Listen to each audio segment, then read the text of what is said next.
The sky over San Francisco was an extraordinary blue that Sunday afternoon, and the garden of the old Victorian mansion, where the party was held, was bursting with life.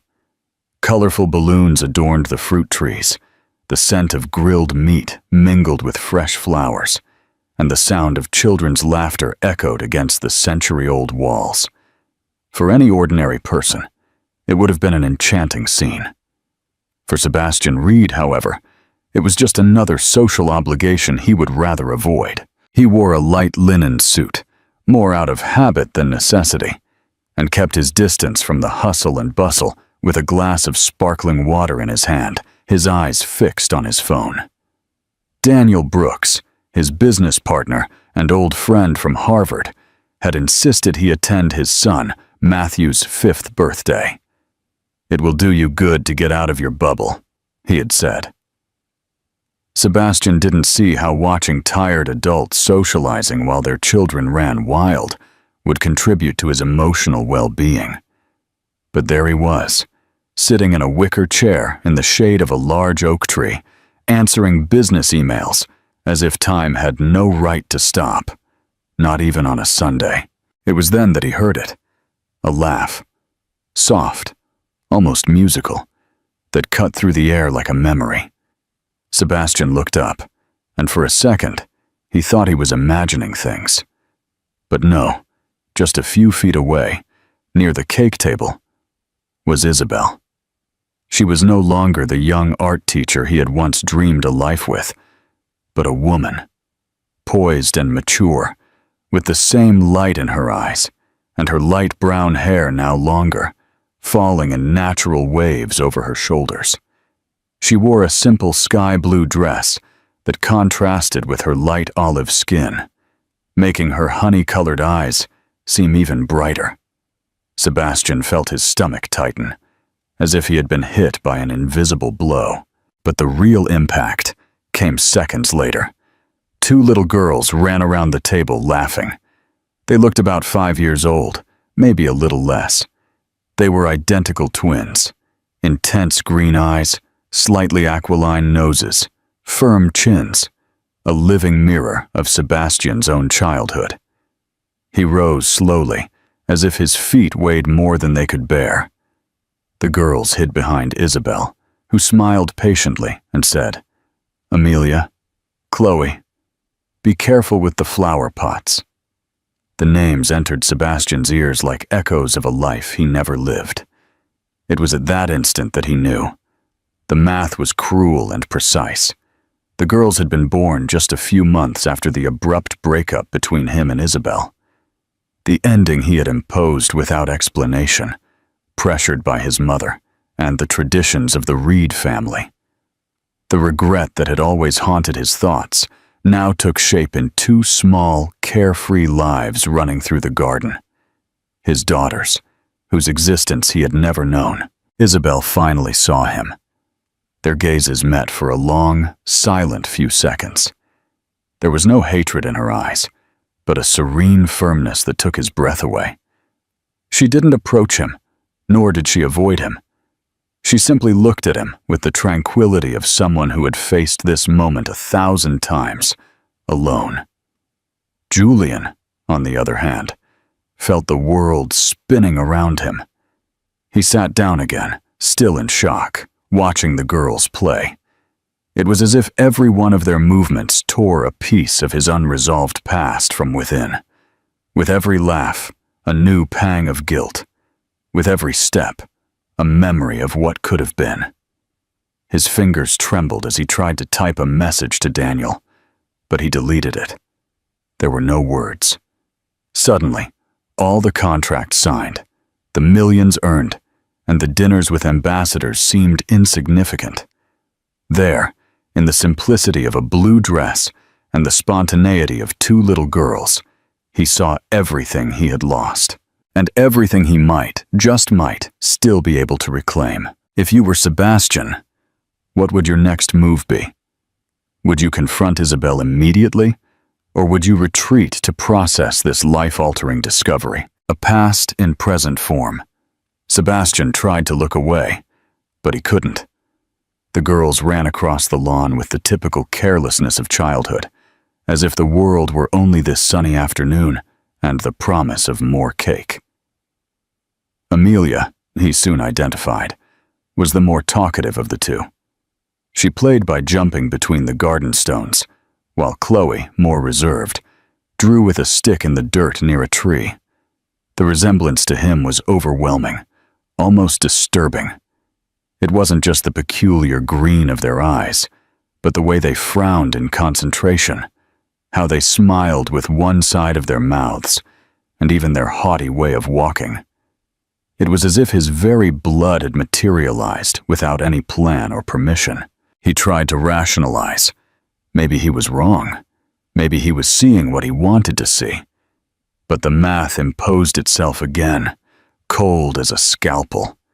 6 years since his cowardly goodbye. 5 years since the girls were born. The calculation offered no escape. He took a deep breath. The tightness in his chest wasn't just shock. It was guilt.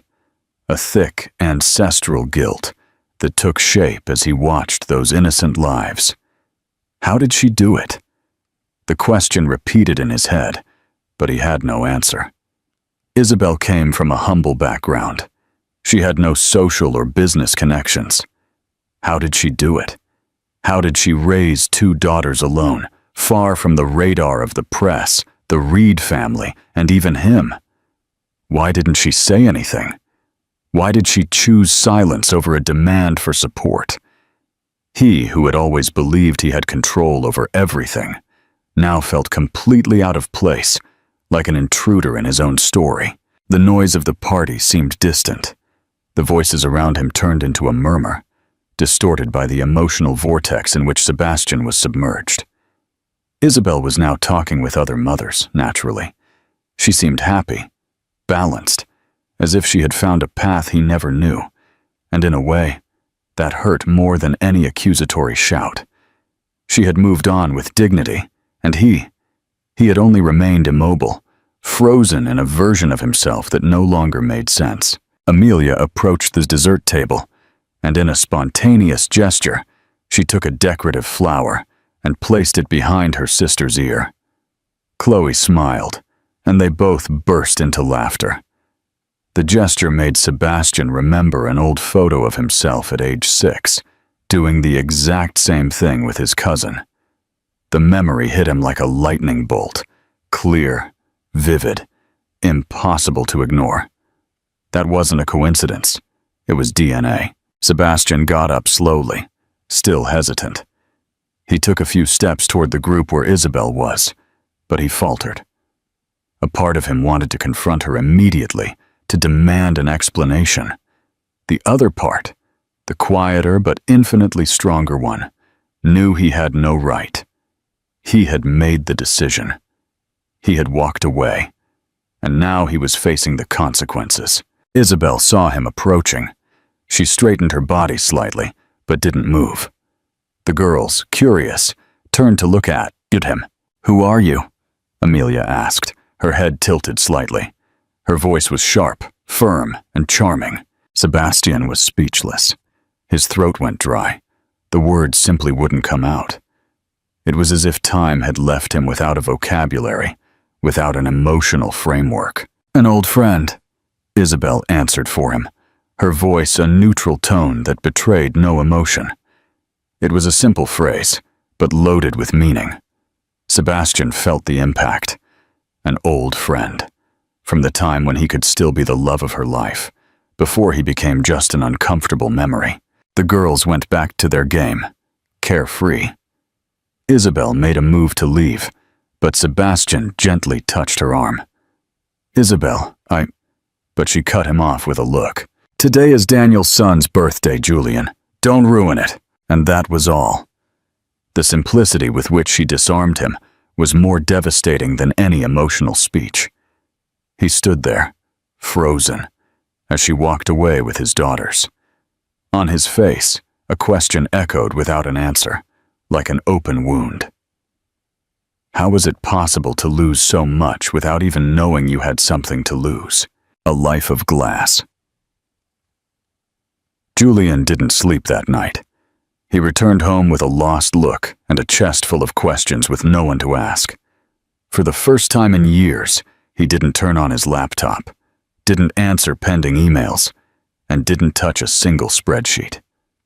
He sat on the living room sofa, still in his jacket, and spent hours staring into space, reliving every detail of the previous afternoon. Amelia's voice asking, "Who are you?" resonated like a wound that insisted on staying open. He had been a stranger to his own daughters, and perhaps he deserved exactly that.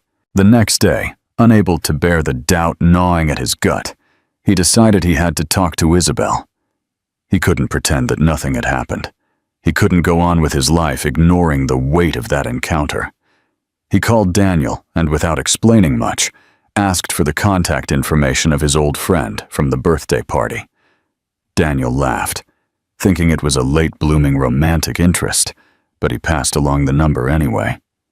"Isabel Moreau has a gallery in Sausalito," he said. "An admirable woman." Sebastian just murmured his thanks. Isabel answered on the third ring, her voice serene but cautious. When Julian identified himself, there was a brief silence on the other end of the line. "What do you want, Julian?" she asked bluntly. He hesitated, as if he still didn't know what he wanted to say. "To talk?" he replied. "Please." She sighed, and after a few seconds said, "If you want to stop by the gallery after 6, I'll be there, but no promises," and hung up before he could thank her. The gallery was on a cobblestone street in Sausalito, with large, colorful windows and a discreet sign that read, "The Moon Workshop." Julian found the name curious, almost poetic. Upon entering, he was greeted by a cozy room filled with vibrant works, paintings, ceramic sculptures, delicate watercolors. The art seemed a direct extension of Isabel's soul, intense, sensitive, subtly melancholic. She was in the back of the room, arranging brushes in clay pots. When she saw him, she didn't smile, but she didn't avoid his gaze either. "You came," she said without emotion. "I thought you might have changed your mind." Julian approached slowly, like someone stepping on sacred ground. "I need to understand, Isabel. I need to know why you didn't tell me." She raised an eyebrow and crossed her arms. "Oh, now you want to know. After 6 years?" Her coldness wasn't cruel. It was self-protection. "You left me," she continued, with a rehearsed line about social differences. "You discarded me as if I were a miscalculation. And now you want answers?" Julian lowered his gaze. He had no defense. "I was a coward," he admitted.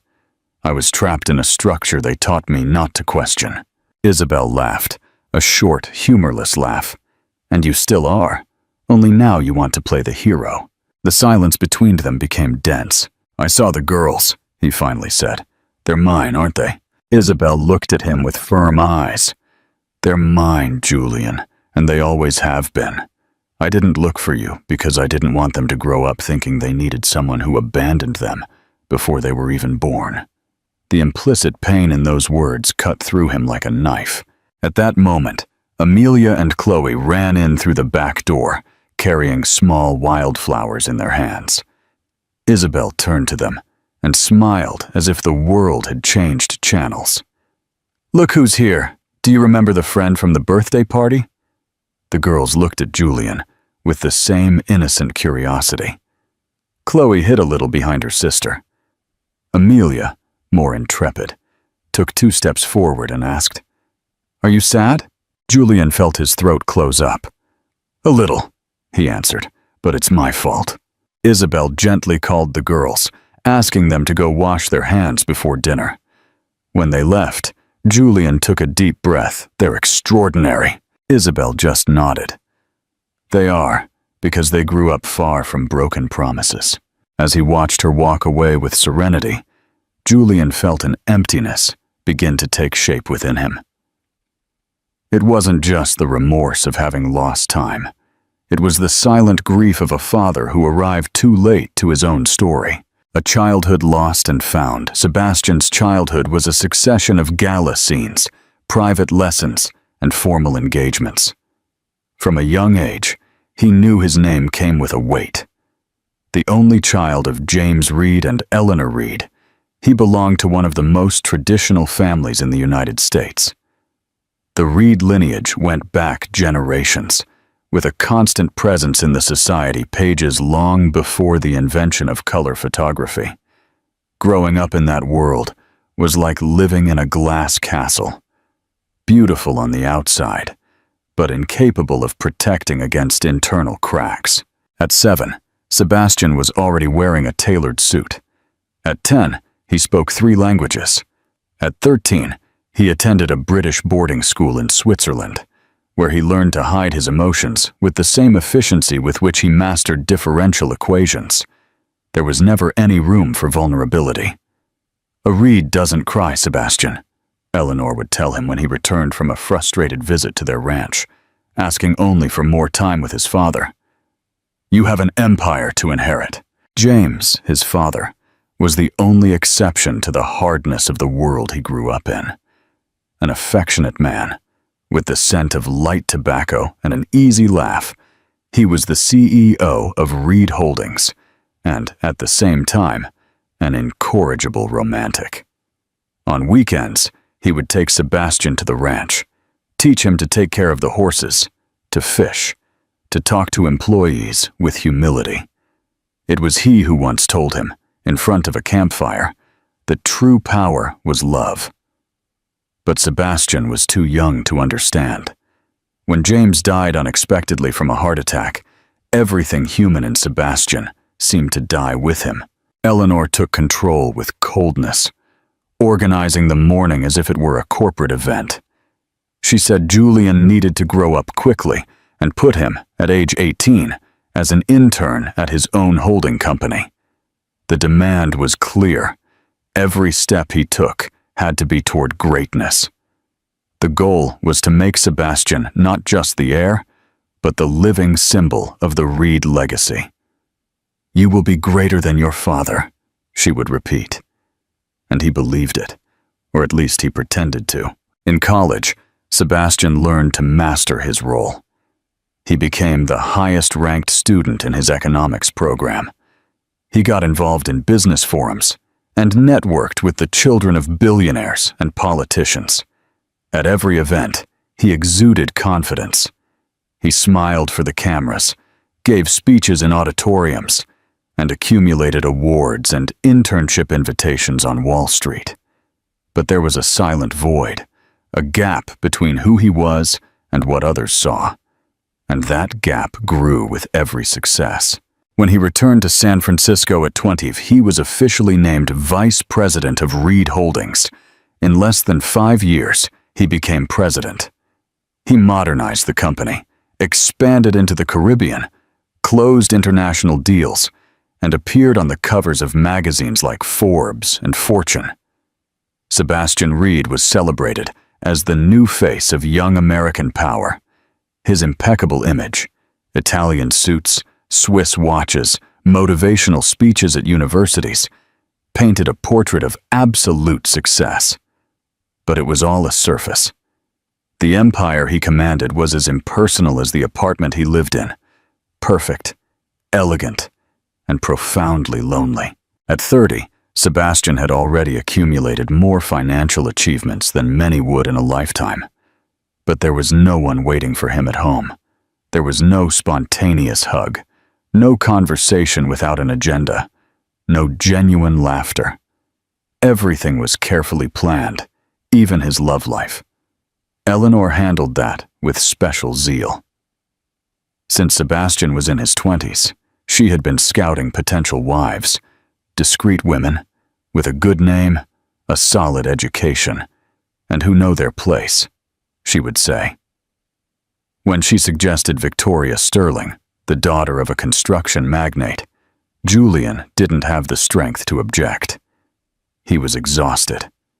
The marriage, however loveless, seemed like the easiest path, and he always took the easiest path as long as it was socially acceptable. During galas and business trips, Sebastian repeated the right phrases, maintained his impeccable posture, and gave interviews that extolled family values he himself didn't live by. He was like an actor in a script written by previous generations, and he never once stopped to ask if it made any sense. After all, everything seemed perfect on the outside. But perfection, as he would later learn, had a price, and his was about to be collected. The unsent letter. Isabelle Moreau appeared in Sebastian's life like a dissonant note in a perfectly executed symphony. He met her at a cultural inauguration promoted by Reed Holdings, a social responsibility project that allocated part of the profits from a new resort to revitalize public spaces in historic neighborhoods of San Francisco. Sebastian was only there for the photo op, or so he thought. However, he was surprised by an exhibition of young artists in one of the side rooms of the old restored theater. And it was there, in front of a canvas that portrayed a heart made of hand-sewn patches, that he saw her for the first time. Isabelle was in charge of the art project. An art teacher at a public school and an artist in her free time, she explained her students' works with genuine enthusiasm, not caring about the expensive suits or powerful names circulating in the space. There was a freedom about her that contrasted with everything Julian knew. He approached, curious, and the two began to talk. Isabelle either didn't know or pretended not to know who he was, and that initial anonymity gave Sebastian a rare feeling of being seen as a person, not as an heir. Their first conversation lasted over an hour.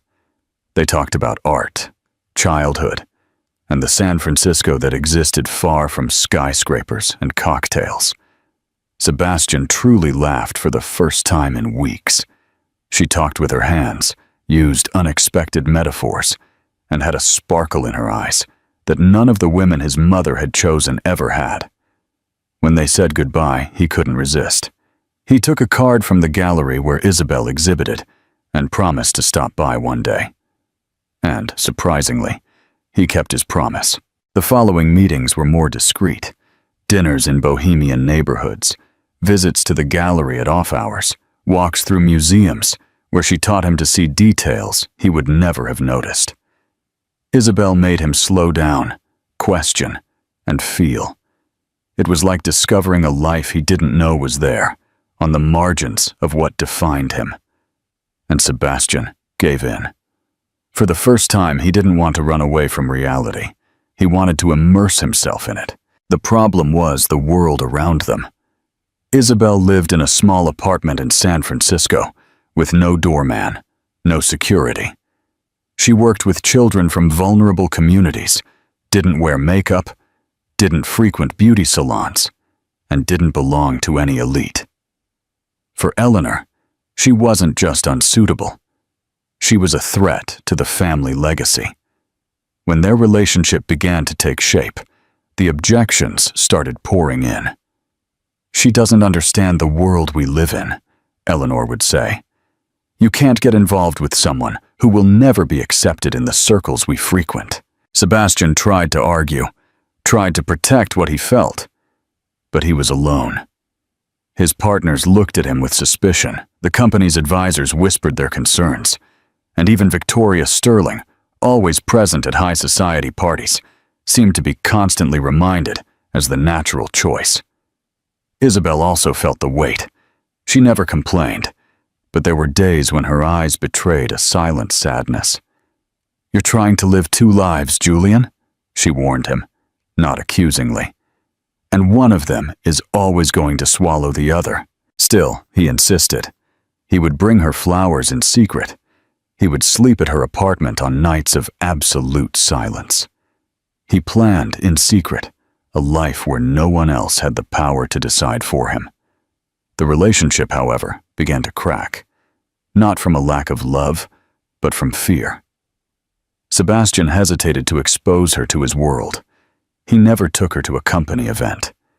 He never introduced her to his friends from boarding school. Isabelle, proud, didn't demand it.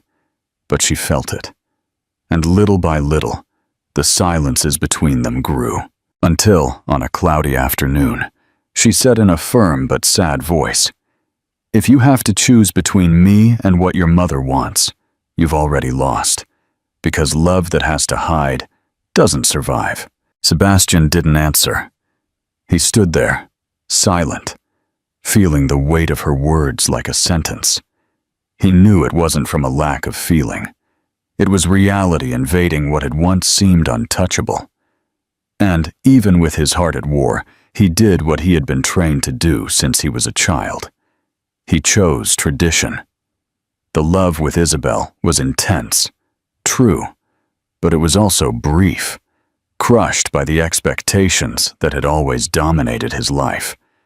And even though he tried to forget her, no woman after her ever managed to fill the space she had left. Because Isabel wasn't just a passion. She was the living memory of the man he didn't have the courage to be. The ultimate test, the night of the ultimatum, came without warning, although, in retrospect, Sebastian knew all the signs were there. Eleanor never left anything to chance. She called him to dinner at the family mansion, a Spanish colonial-style house in the hills, with marble columns and old tapestries that seemed more like relics of an era that refused to die. The air inside was heavy, almost ceremonial. Julian noticed the rigidity in his mother's gestures as soon as he arrived. There was no lightness that night. There was an agenda. "We have to talk about the future," she said, just after the main course, her fork resting meticulously on the plate. "The future of Reed Holdings and yours." Sebastian leaned back in his leather chair, already guessing the direction of the conversation. Eleanor slid a black leather folder onto the table, where documents, photos of social events, magazine clippings, and a sheet with the words "Strategic Alliance Reed Sterling" rested. He frowned. "Victoria?" he asked, although he didn't need confirmation. His mother nodded. "You've known each other since you were children. Daughter of Arthur Sterling, one of the biggest fortunes in the heavy construction sector. Together, you not only consolidate an empire, but you eliminate any doubt about the succession of our holding company." It was a cold, calculated proposal, presented with the same objectivity with which one closes a contract. Julian, for a moment, thought it was a joke, but Eleanor didn't make jokes. "You want me to marry for convenience?" She didn't even blink. "I want you to marry the way everyone in our lineage has always married, with intelligence." The silence in the room was cutting. Sebastian took a deep breath. "And Isabel?" he asked. It was the first time he had ever mentioned her name in front of his mother. Eleanor placed her napkin on her lap with a glacial calm. "Isabel is a mistake, a youthful distraction, a silent threat to the legacy your father worked so hard to build." The phrase wounded him more than he expected. "She's the love of my life," he said, almost as if he were reminding himself out loud. Eleanor looked at him, as one would a spoiled child, asking for dessert before dinner. "Will the love of your life keep our hotels running? Will she negotiate with the Abu Dhabi Sovereign Fund? Will she know how to deal with the international press?" And then she delivered the final blow. "If you choose Isabel, you're out. No inheritance, no company, no name. You'll just be Sebastian." The threat hung in the air like a thick smoke. Sebastian got up, walked to the window of the living room, and looked out at the perfectly symmetrical garden where he had so often played with his father. There, as a child, he had heard his father tell him that he could be anyone he wanted. "Power is in what you choose to love," his father had said. But now, the love he had threatened to collapse everything he inherited. Could he live without Reed Holdings? Could he just be Sebastian? That same night, he tried to call Isabel. He needed to hear her voice, needed some emotional anchor. But her phone went straight to voicemail. He didn't leave a message. He went to her apartment. He knocked, waited, but no one answered. He stood there for long minutes, his fist clenched, as if he could decide his own destiny right there. In the end, he walked down the stairs without even trying again. 2 days later, he arranged a dinner with Victoria, following the script. She was polite, charming in her own way, and seemed to know exactly what he represented. She talked about social projects she pretended to support, international trips, and charity events with a rehearsed naturalness. At the end of the night, Eleanor sent flowers to both of them, as one would celebrate a successful merger. Julian slept poorly for weeks.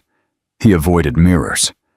Every time he remembered the smell of paint in Isabel's studio, the way she wrinkled her nose when she talked about something she loved, he felt he was betraying not only her, but himself.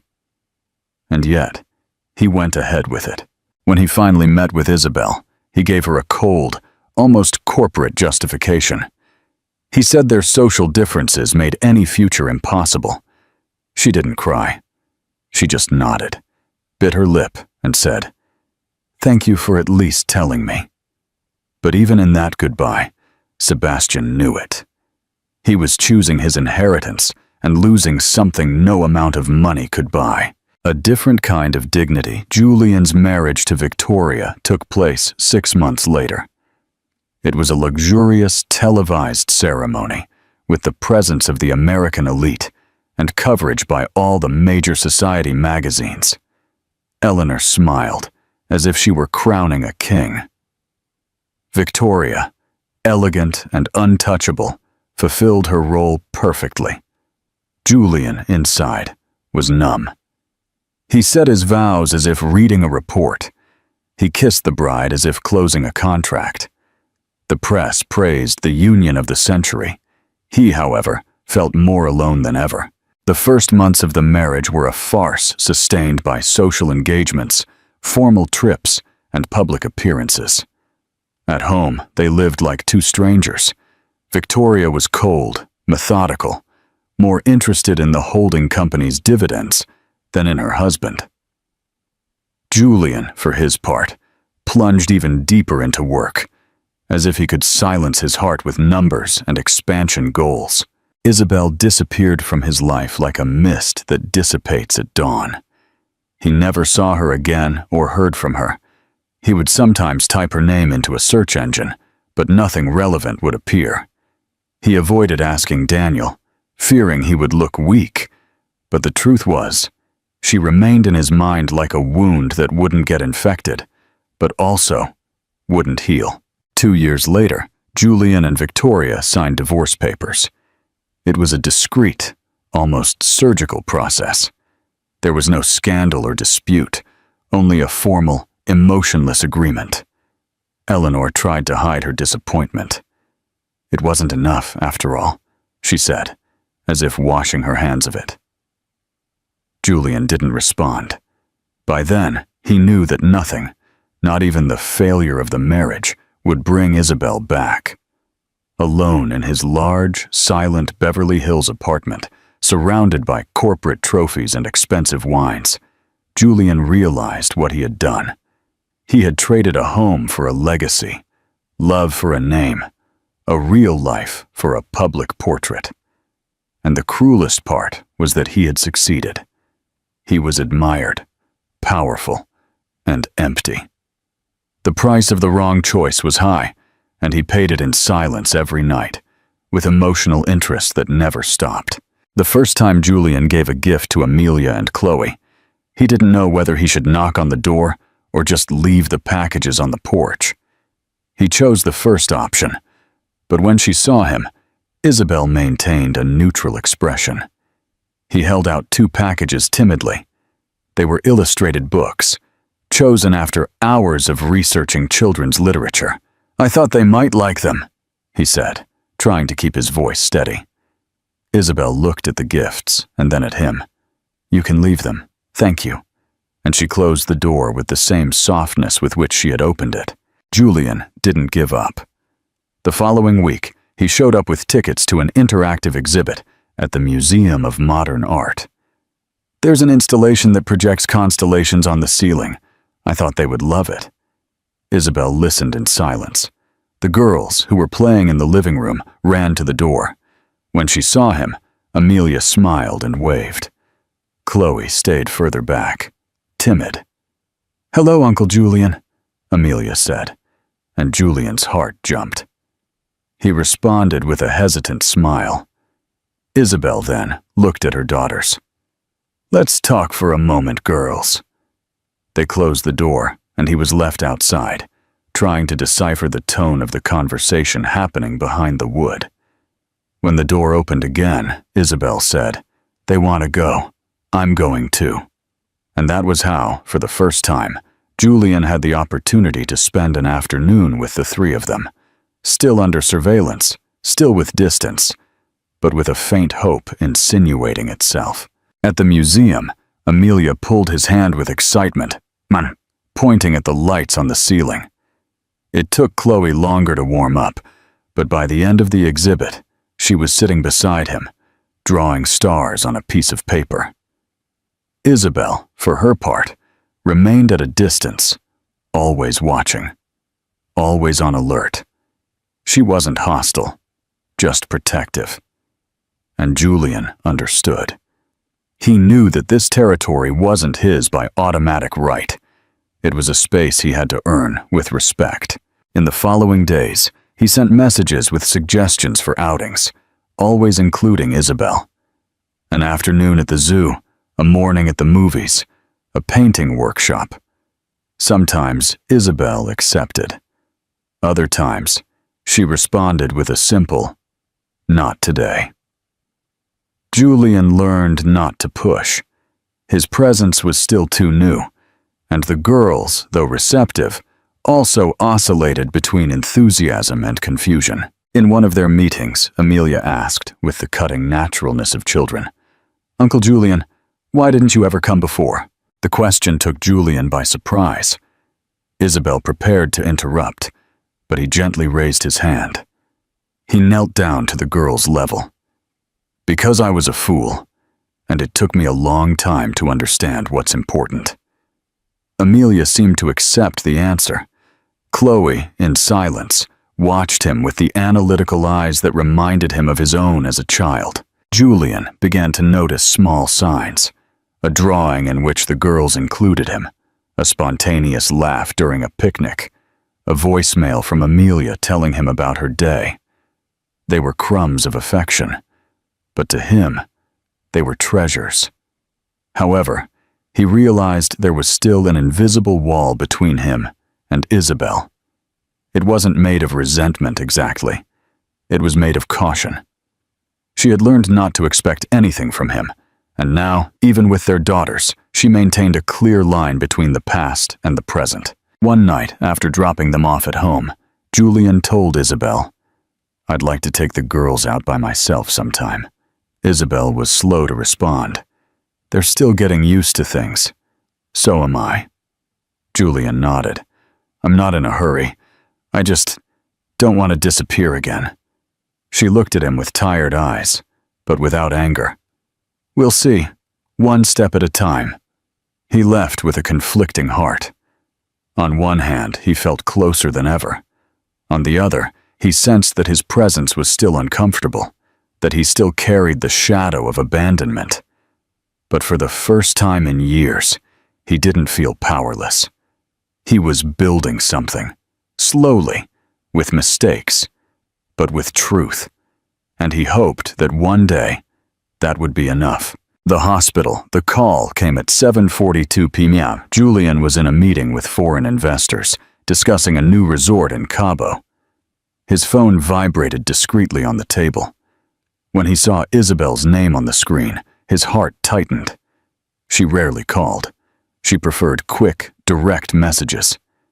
He answered immediately, and the sound of her sobs on the other end made the world stop.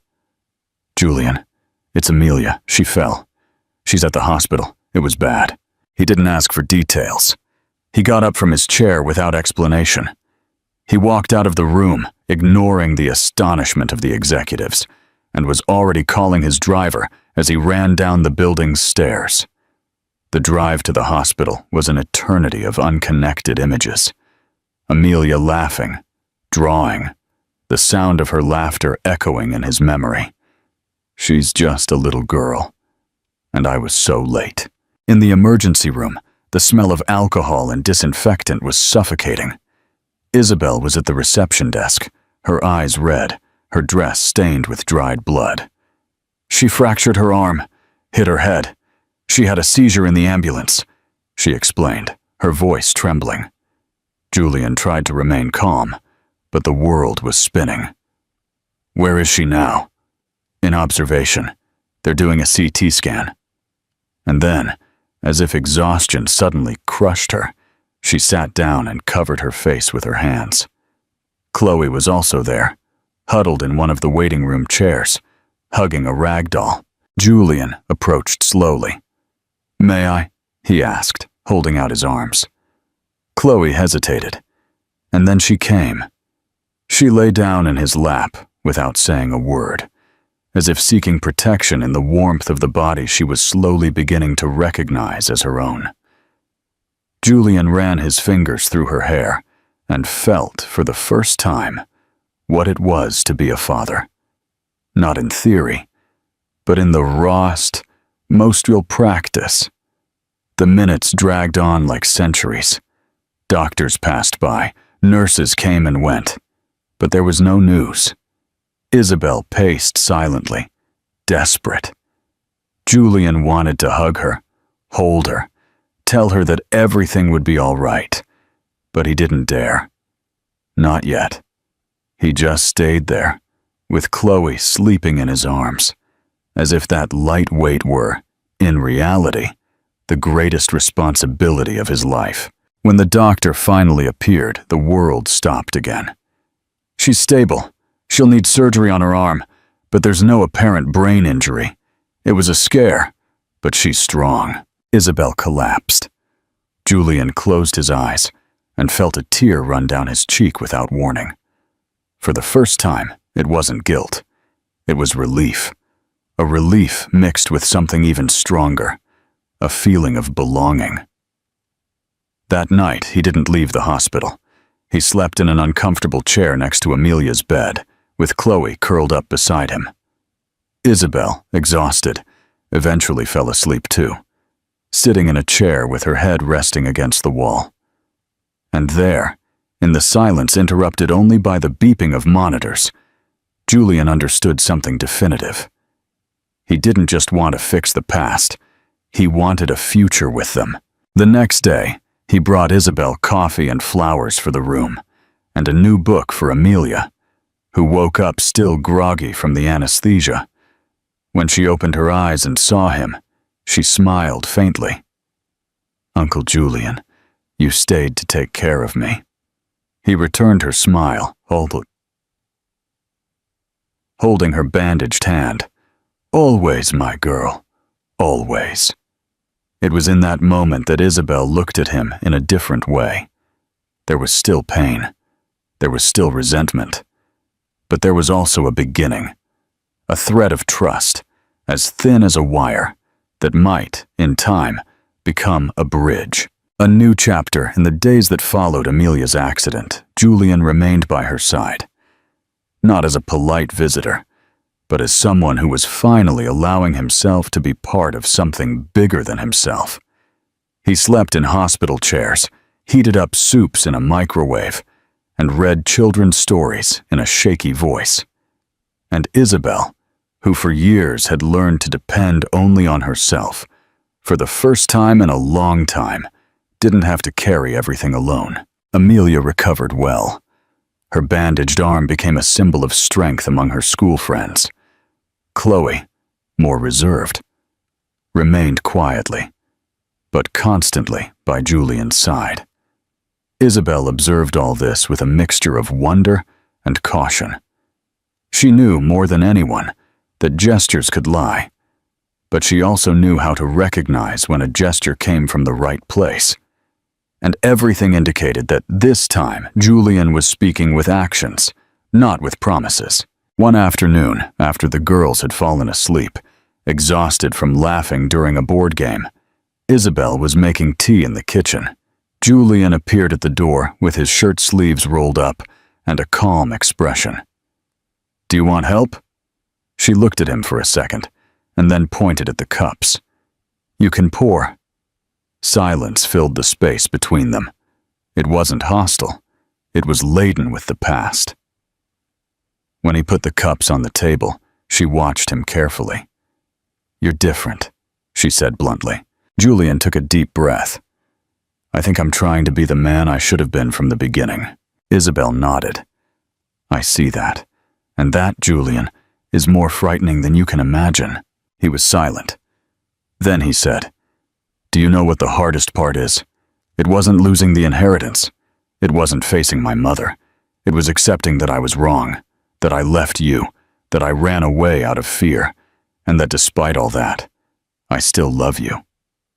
The words came out raw, unadorned, from a heart in ruins seeking redemption. Isabel looked down. For years, she had dreamed of hearing that. Now that she was hearing it, it wasn't like in her dreams. It was more painful, more real, more human. "You can't just come back and expect everything to go back to the way it was. It took me a long time to rebuild myself, to find a woman in me who didn't depend on you. And she's still here. She still doesn't trust you. And she's right to," Julian replied with honesty. "I'm not asking you to trust me now. I just want you to know that I'm not going to leave, that I'm here for the girls, for you, for whatever comes next." Isabel approached and held her cup in her hands. "I still love you too," she confessed in a low voice. "But that doesn't erase the pain. It just makes it more complex." He reached his hand out over the table, and she hesitated for a second before placing hers on his. The contact was timid, uncertain, but filled with an intimacy that only time could preserve. "Let's take it slow, Julian," she said, with the same patience he had with the girls. "One step at a time." He smiled, relieved. "Slowly," he repeated. That night, as he left the house, Julian looked back one last time and saw Isabel on the porch, a blanket over her shoulders and a serene look on her face. For the first time in a long time, there was something there between them that neither pride nor time had managed to kill. Love. Not the idealized kind, but the real kind, full of cracks, mended but still beating. A new legacy. The hotel ballroom in Beverly Hills was packed. Journalists from all the country's major media outlets, cameras, microphones, and phones were all held high, waiting for another press conference from Reed Holdings.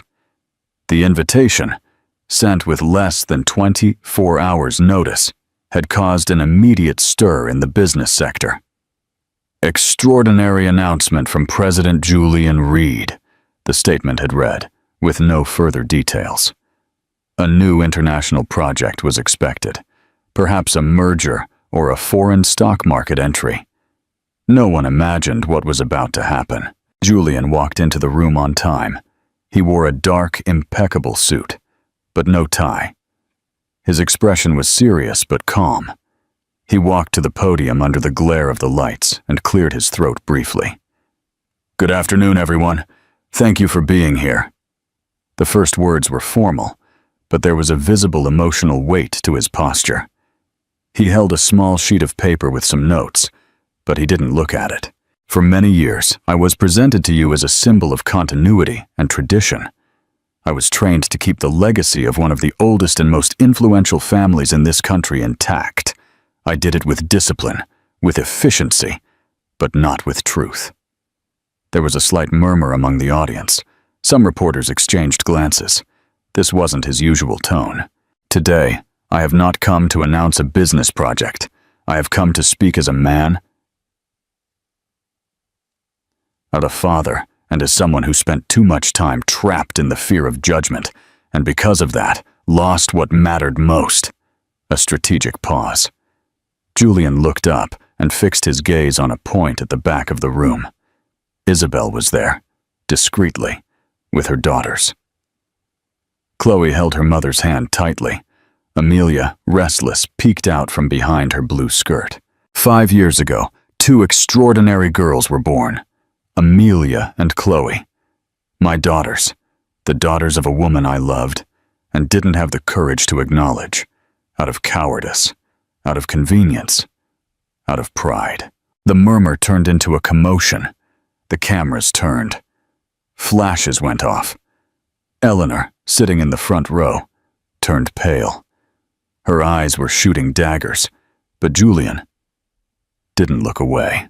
Isabel Moreau raised our daughters with strength, dignity, and love, alone.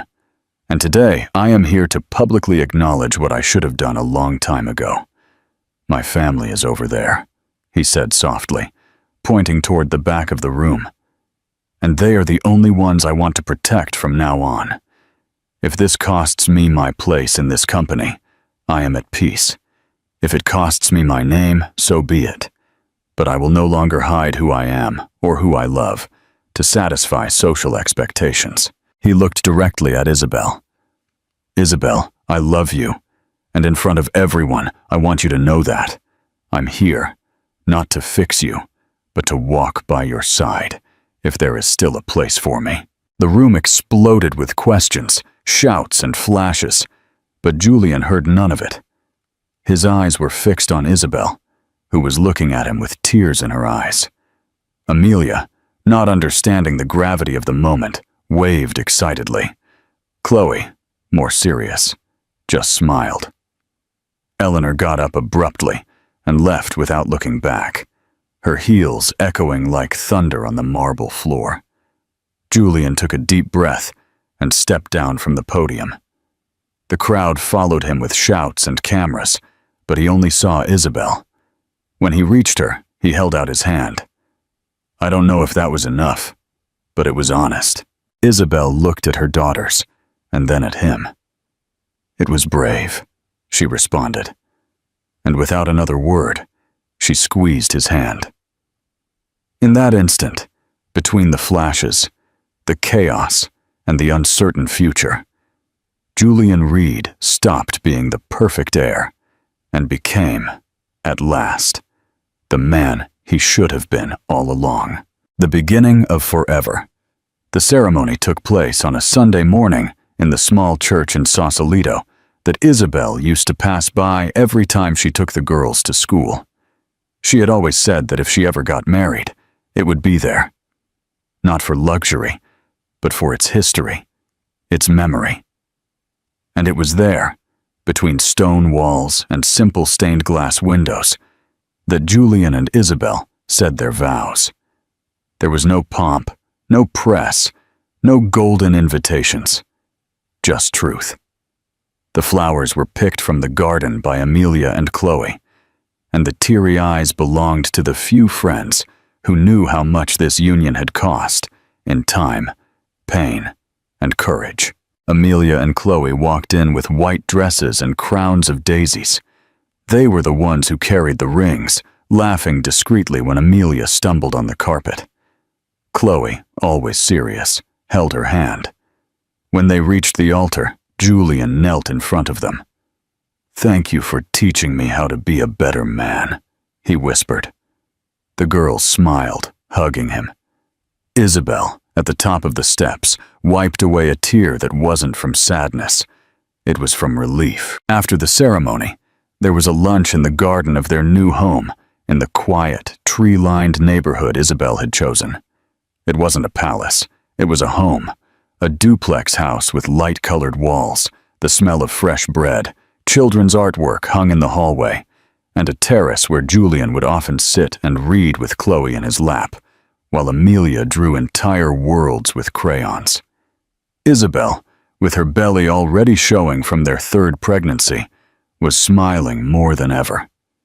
There was peace, and for the first time, that peace was real.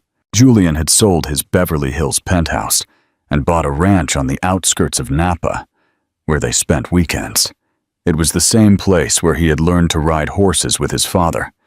Now, he was the one teaching.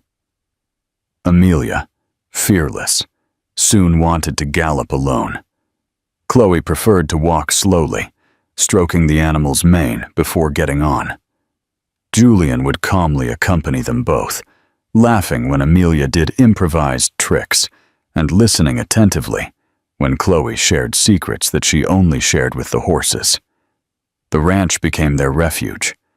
They planted mint in the yard, built a chicken coop, and Julian began waking up early to feed the animals with the girls. At night, they would light bonfires and tell stories. Isabel would read poetry while resting her feet on his legs. Julian's phone, once an extension of his body, was now put aside for hours, sometimes days. Isabel said he didn't need much, just truth. Julian believed he had never needed anything else. For the first time, his time belonged to something other than a corporate agenda. It belonged to the small hands that pulled on his shirt, to the smile of the woman who had learned to trust him again, to the son or daughter who would soon arrive, growing quietly inside Isabel.